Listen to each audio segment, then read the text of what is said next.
जीवन के सही मायने तभी हैं जब हम हर जीव का आदर और उसे प्रेम करेंगे। सदा दूसरों के कार्यों का प्रोत्साहन दें और उनकी हर संभव मदद करें। तभी आपकी गिनती सज्जन लोगों में की जाए। जीवन में कोई मुसीबत कितनी भी बड़ी क्यों न हो, अगर आप में उसका सामना करने की हिम्मत है तो आपकी जीत पक्की है। अतः समय पर विश्वास रखें। हम अपने भाग्य के जिम्मेदार खुद होते हैं। जीवन के हर कदम पर हमारी सोच, हमारे बोल और हमारे कर्म ही हमारा भाग्य लिखते हैं। जीवन में कभी भी गुणों का अभिमान नहीं करना चाहिए। याद रखें, मोर के पंख के बोझ से ही उसे उड़ने नहीं देते। जीवन में कभी किसी के बुरे वक्त और मजबूरियों पर नहीं हंसना चाहिए। डर रखिए वक्त की मार से जो किसी को बताकर नहीं आता। समय रहते अगर कदर की जाए तो बेहतर होता है, लेकिन समय बीत जाने पर करे तो वो बस अफसोस कहलाता है। किसी से मोह इतना भी न करे कि बुराइयां छुप जाए, और घृणा इतनी भी न करे कि उसकी अच्छाइयां देख न पाए। समय और भाग्य कब बदल जाए कोई नहीं जान सकता, इसलिए समय और भाग्य पर कभी भी अहंकार नहीं करना चाहिए। मनुष्य के अच्छे कर्म ही उसके अच्छे भविष्य की बुनियाद होते हैं, इसलिए हमेशा अपनी बुनियाद मजबूत रखिए।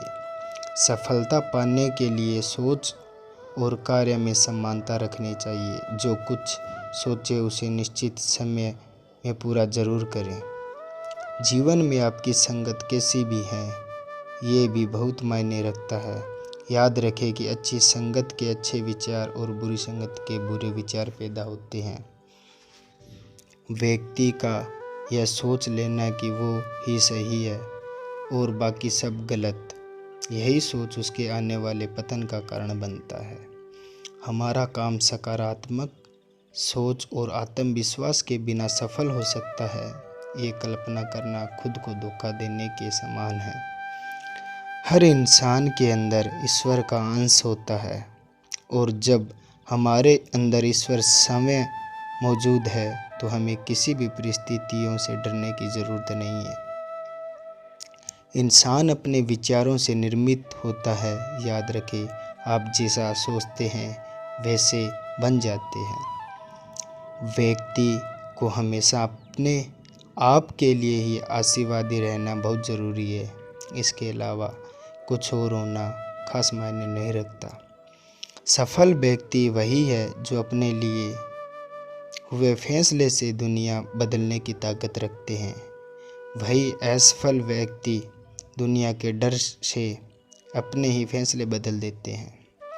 व्यक्ति का देखने का नज़रिया जैसा होगा उसे चीज़ें ही वैसी दिखाई देगी, इसलिए अपने नज़रिए को हमेशा स्थिर और सकारात्मक रखिए। ईश्वर को केवल उनके नाम लेने से प्राप्त नहीं किया जा सकता, बल्कि अपने सत्कर्मों और अच्छे आचरण से पाया जा सकता है। जिस प्रकार एक तिल्ली लाखों पेड़ जला देती है, ठीक इसी प्रकार नकारात्मक विचार आपके हजारों सपनों को जला सकता है। आपका व्यवहार आपके चरित्र का परिचय देता है, अतः हमेशा अपना व्यवहार अच्छा रखें ताकि आपकी गिनती हीरो में की जाए।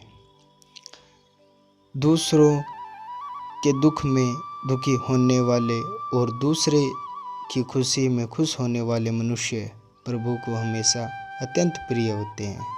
मनुष्य अनेक धर्मों में बंटा है, पर ईश्वर का एकमात्र धर्म सदैव सबका कल्याण करना है। जो ईश्वर हमारी हर पल परीक्षा लेते हैं, वहीं ईश्वर मनुष्य को उसी परीक्षा में सफल बनाने में सहयोग करते हैं। मनुष्य यदि परम कल्याणकारी अपने प्रभु का ध्यान करे तो उसका न कभी अहित होगा, न ही उसकी हानि। प्रभु अपने अनुयायियों को विपत्ति में इसलिए भी डाला करते हैं क्योंकि उनको हमारी क्षमता पर हमसे ज़्यादा यकीन है। हमें निरंतर उस प्रभु, उस सर्वेश्वर का आभार व्यक्त करना चाहिए जिसने हमें सबसे बड़ा दान जीवन दिया है। प्रभु की उपासना सही मायने में तब संपन्न होती है जब हम उनके गुणों को अपने जीवन में उचित स्थान दें।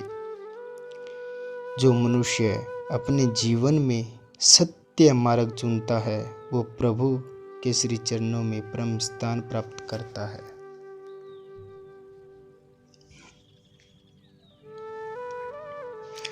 या देवी सर्वभूतेषु कान्तिरूपेण संस्थिता नमस्तस्यै नमस्तस्यै नमस्तस्यै नमो नमः।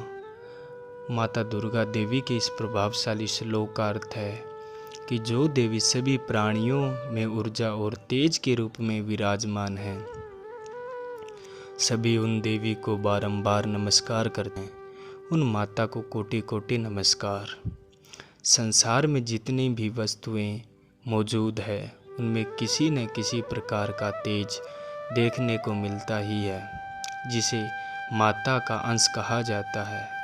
वहीं पूरे भारत में शक्तिपीठ के रूप से भी माता ने अपनी शक्ति के अंश को स्थापित किया है। उन्हीं में से एक विश्व प्रसिद्ध शक्तिपीठ है कोल्हापुर में स्थित श्री महालक्ष्मी शक्तिपीठ। यहाँ हम आपको उस पवित्र स्थान की महिमा और महत्व के बारे में बता रहे हैं। पौराणिक कथा। हिंदू धर्म के पुराणों के अनुसार जहाँ जहाँ माता सती के अंग के टुकड़े धारण किए वस्त्र या आभूषण गिरे, वहाँ वहाँ माता के शक्तिपीठ अस्तित्व में आए। हिंदू धर्म में ये अत्यंत पावन तीर्थ स्थान कहलाए हैं। ये तीर्थ स्थान पूरे भारतीय उपमहाद्वीप पर फैले हुए हैं। इन्हीं में से एक शक्तिपीठ महाराष्ट्र के कोल्हापुर में स्थित है। मान्यता है कि यहाँ माता सती का त्रिनेत्र गिरा था। इसी मंदिर को माता महिषामर्दिनी का निज निवास माना जाता है। इस शक्तिपीठ की अधिष्ठात्री देवी महिषामर्दिनी के रूप में पूजी जाती है। यहाँ माता सती के साथ विराजमान भगवान शिव यानी भैरव भगवान क्रोधीश के रूप में पूजे जाते हैं। यह शक्तिपीठ श्री महालक्ष्मी शक्तिपीठ के नाम से विश्वेश्वर में प्रसिद्ध है। माता सती को समर्पित यह शक्तिपीठ पंचगंगा नदी के तट पर स्थित